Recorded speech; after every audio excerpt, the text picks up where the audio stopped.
promised in the Warhammer podcast back at the beginning of this week, I am doing a lore video today. Yes, I am continuing my march for Macragge. I am going to be talking to you today about Ultramarines Successor Chapters. Now you may ask yourself, what is a Successor Chapter? Well, to put it briefly, a Successor Chapter is an offshoot of one of the original Space Marine Legions. So it is a chapter that has been founded using the gene seed of one of those original 18 surviving Space Marine Legions. And the Successor Chapters that I'm going to be focusing on in particular are those that arise from the Ultramarines gene seed. But in particular, I'm not going to just do like a willy-nilly selection of Ultramarine Successor Chapters, because there are loads of them. They're one of the most prolific legions in terms of their gene seed being used to found offshoot chapters. But what I'm going to do is I'm going to focus on 7 of the primogenitor chapters. Now, the primogenitors are essentially what's sometimes called the second founding. This was the group of Space Marine chapters that were formed at the end of the Horus Heresy, so when this giant galactic civil war had ended 7 years after its conclusion. The Primarch of the Ultramarines, Rabut Gulliman, decreed that no one man should hold the power to command an entire legion of Space Marines, that was too much power even for a Primarch to hold. Therefore, he said, they would be broken down into smaller divisions called chapters of approximately 1,000 Marines, which was a structure that he already kind of had within his own Space Marine Legion. The primogenitors then are the original Space Marine chapters that were founded when those Space Marine legions were first broken up, rather than them being founded later using tithed gene seed from the Ultramarines or banked gene seed that's been grown on Terra by the High Lords of Terra. These were Space Marines who had fought in the Horus Heresy, and at its conclusion would be kind of carved off from their parent chapter to form these new divisions of Space Marines scattered around the galaxy. I'm going to focus on 7 of the primogenitors for the Ultramarines. Rabut Gulliman actually broke his legion up into approximately 20 chapters, we're told. That's too many for one more video, even this one, which I'm going to be very excited babbling my way through. So I'm going to do 7 of them. Those are, in alphabetical order, the Aurora chapter, the Black Consuls, the Mortifactors. No, I've already got it wrong. That's not alphabetical. Those are the Aurora chapter, the Black Consuls, the Doom Eagles, the Mortifactors, the Nova Marines, the Silver Skulls, and the White Consuls. Yes, I managed to get that correct in alphabetical order. I might well break this video down into some smaller videos just dealing with each chapter on their own. But if you're watching this video now, hurrah! You're watching the entire video in one go. Enjoy! So being the most excitable, bouncy gamer guy on YouTube does occasionally come back and bite me in the butt. I know I promised you guys that I would do 7 of the successor chapters for this video. Having gotten to the end of recording this, there is no way I'm getting all 7 chapters edited in time to go up tomorrow. So what I'm going to do is I can do 2 chapters. I'm going to put 2 chapters up for this video. The rest of them will go up over the next few weeks as I get them edited. And to be honest, if you can't wait, I will get them up on my Patreon just as soon as they are edited. Please bear with me. Okay, on with the show. On with the first 2 chapters. Oh, before I go any further, let me just say, if anyone has any painted models for any of these, I would love to see them. Please share them on Twitter or on the Warhammer Discord. Come and join the Warhammer Discord. It's a lot of fun on there. I'll be posting some pictures of my Nova Marines on the Discord and on Instagram and on lots of other Twitter, other socials and so forth. But if you've got any of these Ultramarine successors, I would love to see them. And, you know, please just tag me into them on Twitter and I'll kind of go, yay, those are awesome. But without further ado, buckle yourself in, let's dive in. First up then, the Aurora chapter. So, as I'd said, this is one of the original Space Marine chapters that carved off from the Ultramarines Legion. This was what essentially was the 4th chapter within the Ultramarines Legion. So Rabut Gulliman had divisions, as I've said, within his Legion called chapters already, and then each chapter had a number of companies underneath it. The 4th chapter was often referred to as the Aurora chapter within the Ultramarines Legion. This dates back to before the Primarch was even kind of rediscovered. So way back in the days of the Great Crusade, the Ultramarines Legion, which was then just simply called the 13th Legion, was taking part in the Great Crusade, and the 4th chapter within the 13th Legion waged war on a planet called Cypria Mundi against the foul Xenos hordes of the Orcs. Wah! And it was at the height of that battle, at the culmination of that conflict in this kind of massive city fight, as the 4th chapter were successful against the Orc Warlord and his strongest boys, there was this amazing Aurora Borealis, kind of northern lights, that rippled across the sky above the city. And as a result, that was taken as an honor marking. Kind of the green trickling magnetic magnetosphere effect was taken as this starburst of green light that was emblazoned upon the otherwise plain and grey ceramite of the 13th Legion's armour. When they were then reunited with their Primarch and became part of the 13th Legion, they kept still that honour marking to represent that famous conflict. And when the time came for Rabuc Guilliman to carve off some of his warriors under the most trusted of his commanders, he chose the captain of the 4th chapter and his most trusted brethren to form the core of what would become the Aurora chapter. So they then took that green colour from that Northern Lights and made it the core colour scheme of their army, of their armour. It's a cool piece of background information. I'm going to dive a little bit more into just how they're formed in terms of their core battles.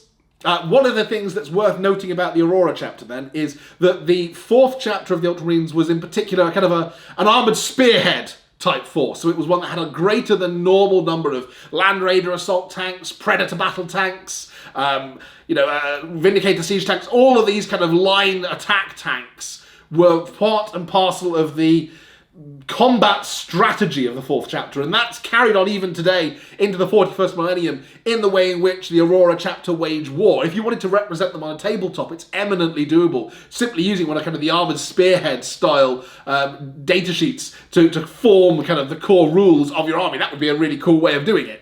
I want to talk to you therefore about their homeworld. So the chapter planet is a forge world, but not under the control of Mars, surprisingly. This is one of the rarities of a forge planet that is instead under the auspice of a Space Marine chapter. They have obviously support from the tech priests, but dominance of this world is controlled by the chapter master of the Aurora chapter.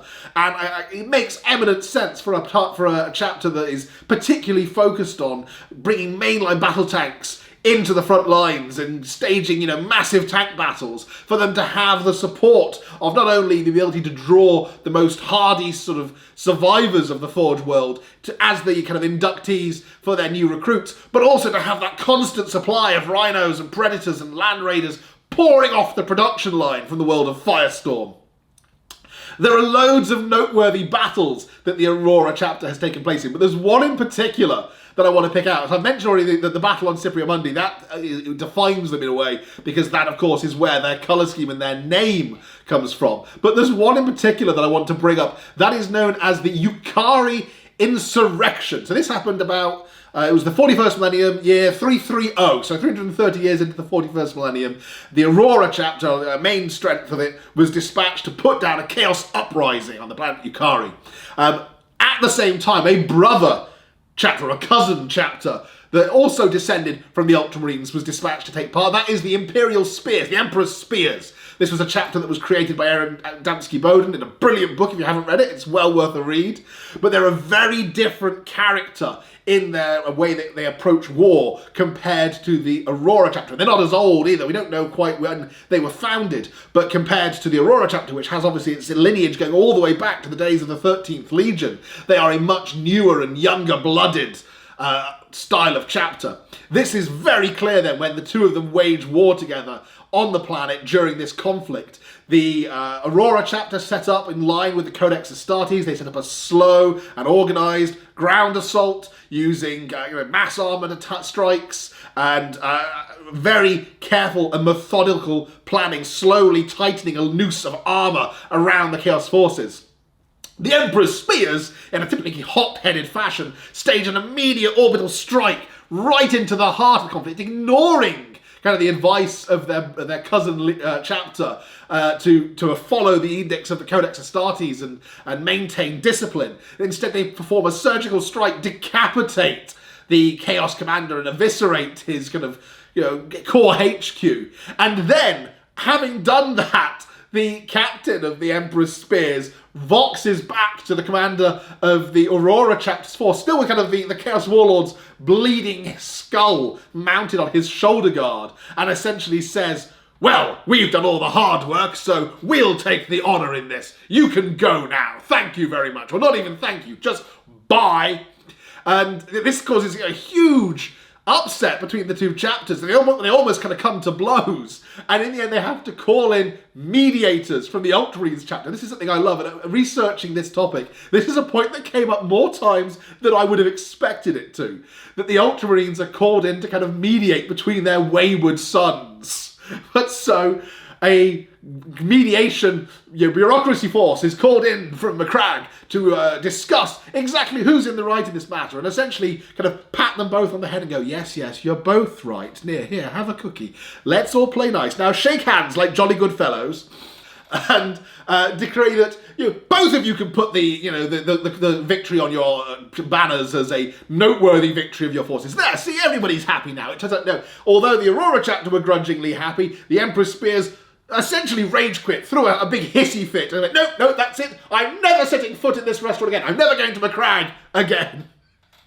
And in a further act of pettiness, every 10 years since that happened, a cargo ship has arrived in orbit around the planet Firestorm, so the chapter world of the Aurora chapter, from Nemeton, the ocean world chapter planet of the Emperor's Spears, the hold of which is filled with kind of rank and dirty seawater. And this is described by the Emperor's Spears as a tribute to the Spears' beloved cousins. And the hold is filled with rank seawater and several hundred abyssal vile serpents. These are this kind of essentially sea rats. They're this inedible, horrible tasting, completely no value whatsoever, no nutritious value. You can't even grind them down to make like corpse starch. Vermin from the seas of Nemeton that for centuries now, every 10 years, a cargo ship is dispatched the length of the Imperium to essentially deliver the equivalent of a flaming bag of dog poop on the Aurora chapter's front doorstep. I don't know whether I should check this. I don't know whether or not the Aurora chapter's homeworld and the Emperor's Spears homeworld are on the same side of the Great Rift. I love the idea that even if they aren't, with the Great Rift tearing across the galaxy, the Emperor's Spears are still sending every 10 years, a cargo ship to try and cross the Great Rift just to deliver their petty act of spite to Firestorm to mark this perceived slight from centuries ago. Let's talk briefly about the colour scheme and the chapter iconography of the Aurora chapter. So, as I said, a beautiful kind of emerald green, kind of a, Aurora Borealis green with gold chest eagles. And then they have the right shoulder pad bearing a white squad marking, so that might be a tactical squad marking or fire support squad marking or whatever, with a number on it in black that sets out what the squad number is. On the left shoulder pad, they've got the Aurora symbol. So on the green field, a white starburst with a kind of little stylized twisty thing on it. I always thought it was kind of a weird helix shape, but reading up on this, it turns out it's supposed to be a lowercase Greek A, kind of turned over on its side, which is a bit odd, and I'm always a bit suspicious of any chapter that turns up with the letter A on their shoulder pad. It would not surprise me if it suddenly turned out that the entirety of the 4th chapter of the Ultramarines had this entire time been Alpha Legion, but then to be fair, it wouldn't surprise me if it turned out that I was a member of the Alpha Legion. Beyond that, though, they follow the Codex Astartes pretty strictly. So shoulder rims marked out in the colour of which company they're from. White for first company, gold or yellow for second company, red for third company, and so on. And they also have the red sergeant's mark printed on their helmet. If they're actually printed as a red skull on their helmet, it's described, or a white skull for a veteran, rather than the entire helm being painted that same colour. But yeah, so that's the Aurora chapter.